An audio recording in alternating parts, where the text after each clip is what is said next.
Break के बाद आप सभी का स्वागत है सीरीज भारत में। नमस्कार, मैं हूं रत्ना। आप देख रहे हैं बिहार झारखंड बुलेटिन, जिसमें हम बात करेंगे बिहार झारखंड के तमाम जिलों से आ रही प्रमुख खबरों की। तो चलिए शुरू करते हैं खबरों का सिलसिला। चतरा में रूढ़वादी संयुक्त ग्राम सभा मंच के तत्वाधान में मंगलवार को आदिवासी समाज ने टंडवा अंचल कार्यालय के सामने 1 दिवसीय धरना प्रदर्शन किया। प्रदर्शन में शामिल रैयतों ने सीसीएल प्रबंधन और संबंधित अधिकारियों के खिलाफ जमकर नारेबाजी की। रैयतों ने नारे लगाते हुए कहा कि घूसखोरी बंद करो, रैयतों की जमीन लूटना बंद करो, फर्जीवाड़ा बंद करो, बाहरी लोगों को नौकरी देना बंद करो।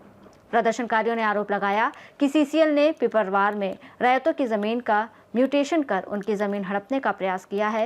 रैयतों ने यह भी आरोप लगाया कि सीसीएल प्रबंधन और अंचल कार्यालय के कुछ अधिकारियों की मिलीभगत से फर्जीवाड़ा किया गया और पिपरवार में दर्जनों बाहरी लोगों को नौकरी दी गई।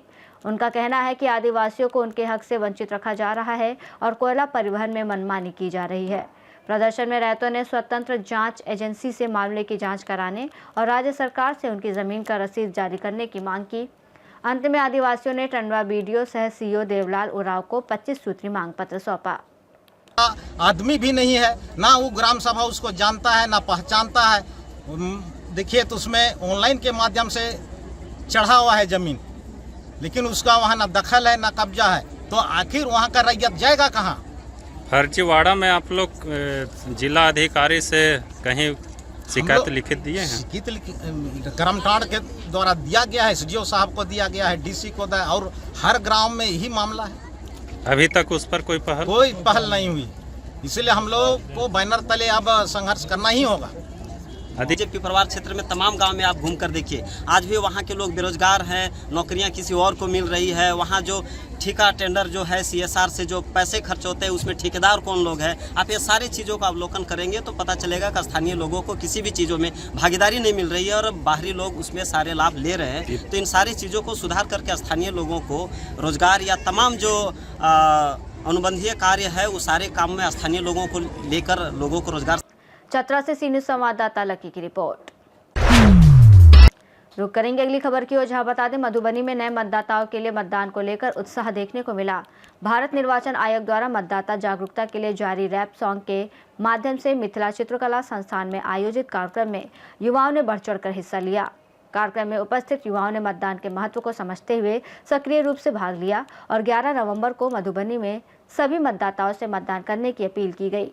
कार्यक्रम का उद्देश्य नए मतदाताओं को जागरूक करना और उन्हें लोकतंत्र में अपनी भूमिका निभाने के लिए प्रेरित करना था। मधुबनी से सी न्यूज संवाददाता मोहम्मद अबू बकर सिद्दीकी की रिपोर्ट। इसी के साथ रुक करेंगे अगली खबर की ओर, जहां बता दें मोतिहारी में सुगौली प्रखंड क्षेत्र में कार्तिक पूर्णिमा हर्षोल्लास के साथ मनाई गई। इस अवसर पर सिकरहना नदी के तट पर आस्था का सैलाब उमड़ पड़ा। नहान के पावन अवसर पर देर रात से ही श्रद्धालु गंगा स्नान के लिए सिकरहना नदी स्थित घाट पर पहुंचने लगे। सुबह से ही बड़ी संख्या में लोग घाट पर पहुंचे और विधि पूर्वक गंगा स्नान कर पूजा अर्चना की। इस दौरान लोगों ने हर हर महादेव के जयघोष के साथ बूढ़ी गंडक नदी में डुबकी लगाई। मौके पर मेला का भी आयोजन किया गया था। मेला समिति ने श्रद्धालुओं और महिलाओं की सुविधा के लिए पंडाल और लाइट की व्यवस्था की थी। सुरक्षा के दृष्टिकोण से मेला परिसर में पुलिस बल की तैनाती भी की गई थी। मोतिहारी से सी न्यूज संवाददाता वीरेंद्र कुमार गुप्ता की रिपोर्ट। बात करेंगे पाकुड़ की, जहां पाकुड़ में सिंधी पाड़ा के सेठ हिदमुल गुरुद्वारा और बगान पाड़ा के साथ संगत गुरुद्वारा में बुधवार को गुरु नानक देव की 556वीं जयंती सह प्रकाश पर्व महोत्सव धूमधाम से मनाया गया। इस अवसर पर श्रद्धालुओं ने गुरुद्वारे जाकर मत्था टेका और गुरु ग्रंथ साहिब का पाठ किया।